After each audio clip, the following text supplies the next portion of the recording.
Mayın 6-sında Azərbaycan Kinematografçılar İttifaqının Azərbaycan-Fransız İnstitutu və Fransanın Azərbaycandakı səfirliyi ilə əməkdaşlığı çərçivəsində Fransa Kino Günlərinin 4-cü, yəni sonuncu Simasız Gözlər bədii filmi tamaşaçılara təqdim edildi. Həmişə olduğu kimi tamaşaçı zalında böyük canlanma müşahidə edilirdi. Mərasimi giriş sözü ilə kinotənqidçi Sevda Sultanova açdı. Bugün son filmi göstərəcəyik, Georges Franju'nun Simasız Gözlər filmini. Amma mən öncə istəyirəm ki, birinci növbədə Fransa səfirliyinə təşəkkür edeyim, xanım Bayona. Bizimlə bu müddətdə bizi tərk buraxmayan Clemence xanıma təşəkkür edirəm. Həmçinin Kinematografçılar İttifaqına və Fransız İnstitutuna. Bonsoir, chers amis du cinéma. Hörmətli kino həvəskarları, axşamınız xeyir olsun və həmişə olduğu kimi deməli kino axşamından çox sayılı gəldiyiniz üçün sizə öz təşəkkürümüzü bildirmək istərdim. Və bu filmlər təqdimatı zamanı biz bir sıra fransız filmlərinin, yəni fərqli janrlarda olan fransız filmlərini təqdim etdik.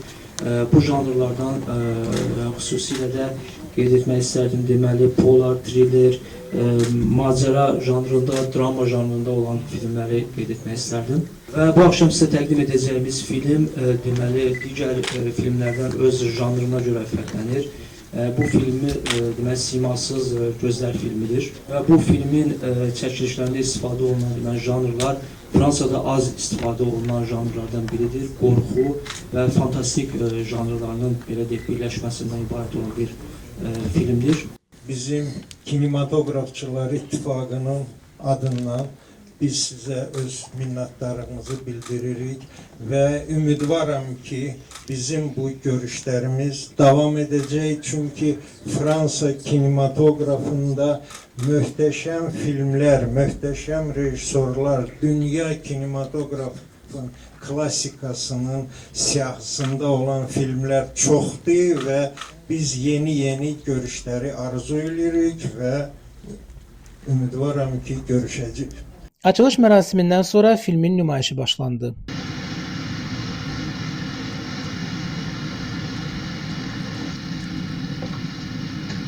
Simasız Gözlər filmi Jean Redon'un eyni adlı romanı əsasında rejissor Georges Franju tərəfindən 1960-cı ildə çəkilmiş qorxu filmidir. Film dünya kinematografiyasında plastik cərrahiyyə və eybəcər insan üzlərinin qrafik səhnələri ilə tanınır. Filmin süjet xəttinə əsasən gecə bir qadın qızın meyitini maşınla çaya aparıb suya atır. Polis cəsədi tapır, itkin düşdüyü doktordan onun şəxsiyyətini soruşur. Doktor iddia edir ki, bu onun qızıdır və bundan sonra nişanlısı Kristinanın da iştirak etdiyi dəfn mərasimi keçirilir. Filmdə Pierre Brassier, Edith Scope, Alida Valli və başqaları çəkiliblər.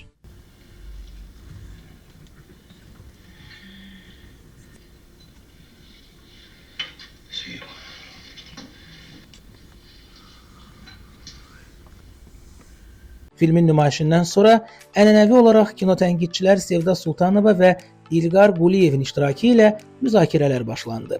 Oyunu, zərifliyi, plastikası mən o qədər heyran eləmişdim, diqqətimi cəlb eləmişdi və burada da bir daha mənə gəlir ki, bəs o zərafəti, onun o ruhi sarsıntıları, bütün onun belə deyək də bədən dilində tamamilə oxunur. Bir də baş rolun ifaçısı Pierre Brassor'dur, səhv eləmirəmsə, bir də onun bəzən olur ki, qəhrəmanın gözündəki o acını, onun belə deyək, o öz obrazına da müəyyən mənada bəraət qazandırır ki, yəni qızına görə falan, təbii ki, bu bir mənalı deyil və onun o kədərini, daxilən çəkdiyi əzabı da müəyyən, bütün epizodlarda deyil əlbəttə ki, müəyyən məqamlarda onu hiss edirsən. İki cür qəbul olunmuş romantik belə bir aforizm var, deyirlər ki, gözəllik dünyanı xilas edəcək və deyirlər, gözəllik qurban tələb edir. İndi orada sual çıxır ortaya, gözəllik qurban tələb edirsə, dünyanı necə xilas edə bilər?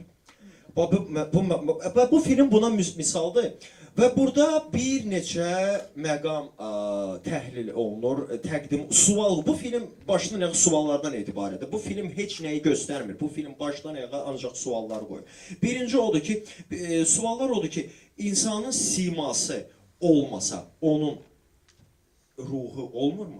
Sima ruhla bağlıdırmı? Və biz finalda görürük ki, qətiyyən bu belə deyil. Beləliklə, 4 həftə ərzində Azərbaycan tamaşaçısı klassik və müasir fransız kinosunun nümunələrinə baxmaq imkanı əldə etdi.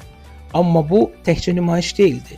Bu həm də tamaşaçı təcrübəsi, peşəkar rəyin formalaşdırılması baxımından mühüm addım idi. Bir daha xatırladaq ki, Fransız Kino Günləri Azərbaycan Kinematografçılar İttifaqının Fransanın Azərbaycandakı səfirliyi və Fransız İnstitutu ilə əməkdaşlığı çərçivəsində baş tutdu.